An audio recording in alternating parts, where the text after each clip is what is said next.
I love the light that comes from heaven. I call this golden light.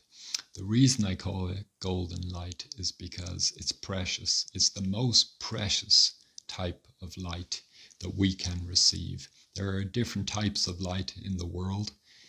There are the light of a candle, the light of an electric bulb, the light that comes from a torch or from a floodlight or a flashlight.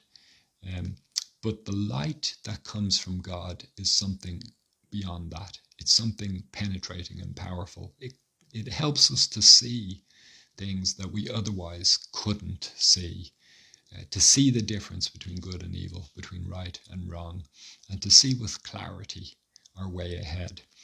We're told in section 50 of the Doctrine and Covenants, that which is of God is light. And he that receiveth light and continueth in God receiveth more light. And that light groweth brighter and brighter until the perfect day.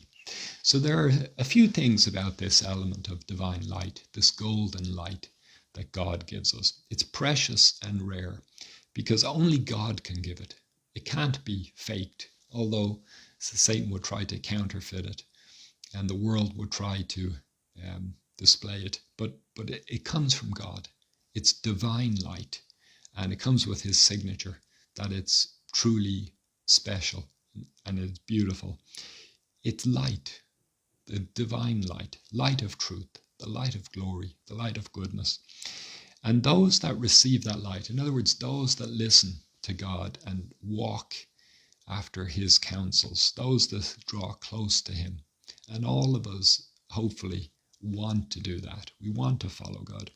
So as we receive his light and continue in God, meaning as we continue to pursue that path, as we seek him, as we move away from the darkness of the world and the contention and the conflict and the evil of the world, as we continue to God, as we persist in doing his will and keeping his commandments, then we receive more of his divine light.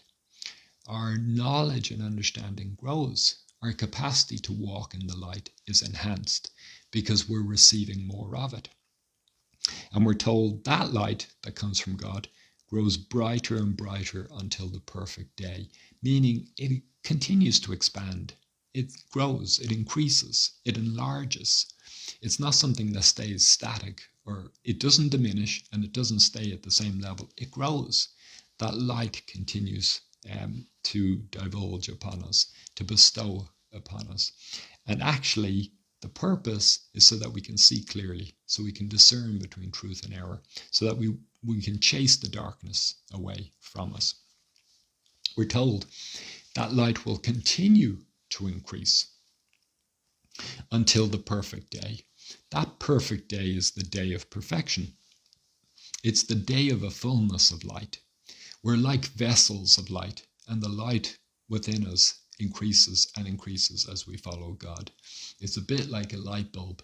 If you change the capacity of a light bulb, if you make it so that it can receive more power, then the light will grow. And so we as individuals can receive more light. We can increase in light. That golden light is rare and precious. It's not to be taken for granted, and it's to be recognized for what it is. We need to distinguish it from the false counterfeit light offered by the world or by the adversary. It's a true, beautiful light, and its purpose is to fill us and to make us perfect, so that eventually we know all things, and there's nothing mysterious to us anymore. We know the purpose and the reason for our being. We know and understand the purposes of God. We know and understand the purposes of life. We understand the lessons we are to learn, the mysteries that are to be uncovered to us, the secrets that are to be revealed.